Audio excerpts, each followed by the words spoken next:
ജലജി മലയാളം ലജ്ജി കേൾക്കണ്ട, അവര് പറയണ്ട. എന്താ ഊരണ്ടത്? എടാ അങ്ങ് ഊരി കൊടുക്കടാ അനിക്കുട്ടു. എന്താ ഊരെന്ന് ചോദിച്ചാ അങ്ങനെയല്ല ചോദിക്കുക. എന്നാ പിന്നെ അണിച്ച് ചോദിക്കണ്ടേ?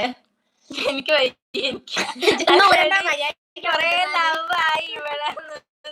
മതി ഈ മതി. കണ്ണൊന്നും വെള്ളം വരുന്നു, പോയാട്ടറിന്. ഇതൊന്നും ഊരണ്ട, ആരെങ്കിലും പറയണ കേട്ടോ ഒന്ന് ഊരാൻ നിൽക്കല്ലേ, ഞാൻ ഉണ്ടാണോ ഒത്തിരി അല്ല. പിന്നെ അല്ല പറയാൻ പറ്റത്തില്ല. ഊരി കൊടുക്കും. ഇപ്പൊ എന്റെ വീട്ടിൽ വെച്ചതായി അവിടെ അഖില്, ഹായ് അഖില്, എന്തുണ്ട് വിശേഷം? എവിടെയാ സ്ഥലം? അയ്യോ എന്റെ കണ്ണിന്ന് വെള്ളം വരുന്നു.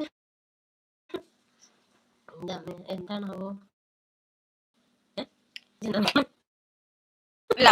അമ്മയുടെ തല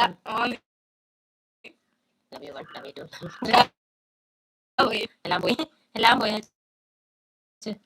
മതി മതി ഓടാ എണീറ്റ്. ആന്ന്. അയ്യോ എനിക്ക് വയ്യ. ഞാൻ എന്നിട്ട് പറഞ്ഞെങ്കിൽ പെട്ടെന്ന് മനസ്സിലായി.